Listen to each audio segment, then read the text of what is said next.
What is going on, everybody? My name is Jake with Code 4 Defense, and we are out here on the range taking a look at the Ruger Max-9. The Max-9 is the latest in the micro compact carries from Ruger.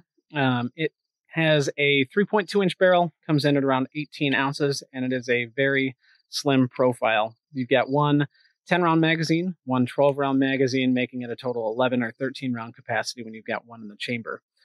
Full disclosure on this handgun, we don't get paid or endorsed by Ruger to bring you this handgun, or by anybody else for that matter. I purchased this handgun through our company so that we could manufacture holsters for y'all. Without further ado, let's go ahead and get into it.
All right, like I said, the Ruger Max-9 is the latest offering from Ruger in the micro compact carry arena. Again, very slim profile on this thing, just a 3.2-inch barrel. Polymer frame, striker-fired handgun, kind of similar to a lot of the other ones that we've seen in this genre of handgun. Very cool, functional little handgun, and we'll go over all the different features of it, starting from the front, working back, going top to bottom, just like we always do. So starting at the front here, it's actually got a flush fit muzzle. Not sure if you can see that. Not necessarily a feature, but I just think aesthetically it looks really good. The front of the gun on the slide is nice and rounded, so that when you go to reholster it, it makes it a lot easier to reholster, get it back into whatever you're carrying, IWB or outside the waistband. Moving back, the front sight on this guy is a tritium fiber optic front sight, and I gotta say, it's easily one of the best front sights that I've seen right out of the box. It's got a great definition to it. The tritium works really well in it. The fiber optic works really well in it, and it's super easy to pick up against a blacked out rear sight and get fast follow-up shots on target. It's full metal. I'm not sure who OEMs it for them, but it is a dynamite sight. Continuing to work back, it's got nice serrations here along the front of the slide, making press checks, if you're into that kind of thing, really easy.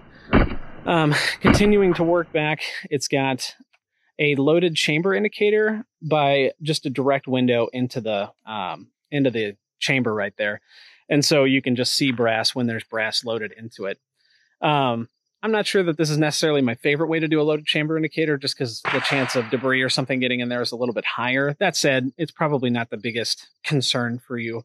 If this is going to be kind of your concealed carry, which I think that's probably more what it's geared toward. Moving back, it's got a standard optic cut. So every one of these guns comes cut standard for optics, which for Ruger, that's a home run, guys. I mean, in 2021, that's the thing that we should be seeing from all these guns, a standard optic cut. It's cut for the shield, I believe, footprint, which is kind of the de facto footprint for a lot of these micro red dots. The one that's on it, and this actually came pre-installed from the factory for me when I purchased this handgun, is the Crimson Trace 1550.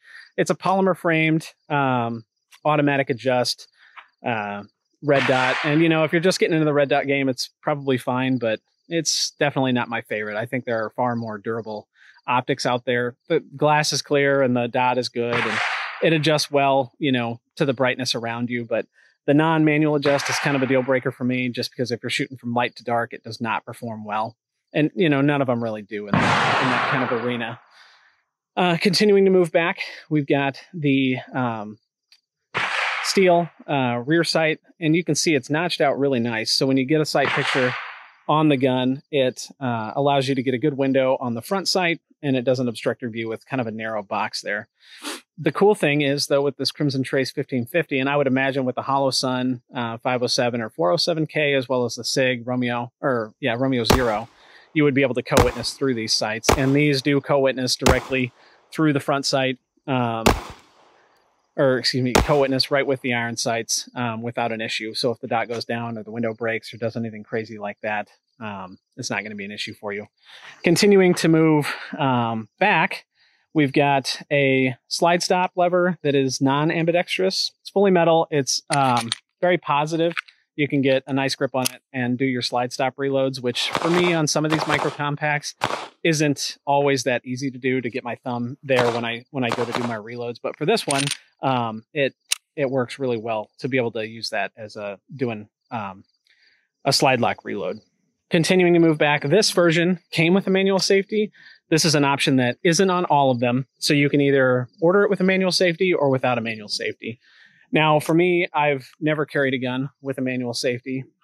And so over the last several weeks doing drills with this thing, it was, you know, a challenge at first to get used to the manual safety. And I kind of flubbed it up a couple times. But I'll say after 50 or 60 rounds pulling it, working the safety and getting on target, it became like second nature. And the fact that the safety is so tactile, it is super easy to use. It's not so invasive that it gets hung up on things, but it's enough that you can get your thumb up on there to be able to work the safety without any issue, which I think is important if you're going to be running a gun with manual safety. But let's say you don't like manual safeties, that's not your thing, then you can order this gun without the manual safety, and it just comes stock. Continuing to work forward here on the frame of the handgun, like I mentioned previous, this is a polymer frame gun. The front does not have a rail for mounting any accessories. Continuing back, the trigger is a kind of curved trigger. It's not flat face. It's got a trigger safety, so side pressure on the trigger will not cause the gun to go off. Front pressure or center pressure engages that safety and allows you to pull it back. So the trigger travel is about to right here. That's the wall. So you got a good distance of pre-travel. That's the wall. And then it's got a good amount of creep before it breaks. No over travel after it breaks. And then right there is your reset. So right there is the reset. So that's your pre-travel wall, a little bit of creep. There's your break. I will say with this trigger, it has more reset than I'm used to. Like if you're used to shooting Glock or SIG or something like that, it's going to be a longer reset for you.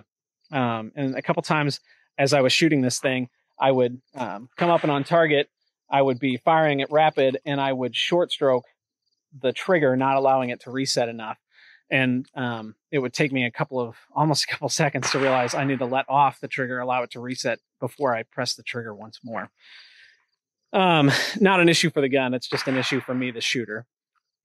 Continuing back, it's got nice stippling along the grip of the handgun right here. This is not an exchangeable back strap, so it's kind of a one-size-fits-all. The texture here is nice, but there's no other texture along the frame here. I really like when companies do grip texturing along the frame where your thumbs go to rest, either side of it, really. So I'm a little disappointed that I didn't see that with this handgun. The magazine release right here engages very nice, and the magazines drop free without any issue whatsoever. So really nice magazine. It doesn't get in the way when I get a full purchase on the handgun. It does not. I can't hit that with my hand or cause any malfunctions in that regard. So I like the magazine release on this thing a lot. And like I said, the magazine's drop free without any issue, which I think is a important deal. Continuing down, the magazine well is nothing special. It's not flared or anything crazy like that. This magazine right here is the 10-round magazine. It's the flush fit magazine. You can see that it fits flush with the grip plug right there. So that's the 10-round magazine. And then it also comes with the 13-round magazine, which extends just a little bit further. And you can see that allows you to get a really nice purchase on the handgun. So when I was doing a lot of these drills, I would carry this as my primary, just because I feel like I get a lot more grip on the gun. And I feel like it just works a lot better for my hand, my grip. Speaking of the magazines are steel polymer followers, polymer bases. You can see I've kind of chewed this one up from doing these drills. But this one holds 12 rounds. This one right here holds 10 rounds. So you get a total of 13 or 11 rounds, depending on which magazine you put into the gun. That's kind of all the features. Moving on to my impressions of it. I fired somewhere around 300 to 400 rounds on this handgun. And I got to say, it's a really nice handgun. It comes in at, I want to say, $550-ish for the MSRP. But I found them in the wild for like $450. And then with the dot, it's another $100 on top of it from what I can find out in the wild. So for the price, you're getting, I think, a lot of gun for the money. A standard optics cuts, iron sights that are just absolutely dynamite, front and rear cocking serrations, 2 magazines. The box that it comes in is just a cardboard box, which is kind of classic Ruger. If you've ever purchased any of their handguns before, that's not anything too surprising. So it doesn't have a good carrying case that comes with it. But the handgun overall, for me, didn't have any malfunctions up until around the 400 round mark. I don't clean these guns at all when I'm doing these, just because I'm curious to see how well they handle that, because some people just don't clean their guns very well. And so around 400 rounds through this thing, I started getting malfunctions every time I shot it. And the malfunction I would get was somewhat interesting. Every time I'd pull the trigger, it would simply go to slide lock, and the round that it was trying to chamber was halfway pushed into the chamber. I think I've got a couple of shots of footage for it that I'll overlay here, but I'm not going to say that that's the gun's issue. That's my issue as a shooter, not cleaning the gun, not maintaining my gun properly. So properly maintained, I think this thing is a dynamite carry piece. It feels really good in your hand. It's pretty accurate for what it is for a 3.2-inch barrel. It is nice and lightweight. It's very slimmed at 0.95 inches wide. So it's a pretty thin gun overall. And it's got a lot of modern features on it for what it is. So I got to say, I was pleasantly surprised and impressed by the Ruger. I've owned a couple of Rugers over my time, and I've carried an LCP for a long time in various situations. And I've always liked that gun, but it's never been, anything special. This one, though, the Max-9, I think they hit a home run with it. It's a really nice gun for the money. And, if you're looking for something other than a Glock or Sig, you're not a fanboy of either of them, then I think the Ruger is one that you should look at. It's a pretty cool little gun. So I appreciate y'all stopping by. If you have any questions, please put them down in the comments below. As always, I am going to have holsters for these available on our website. So if you're interested, go to code4defense.com and check that out. And stay safe, and we'll see you on the next one.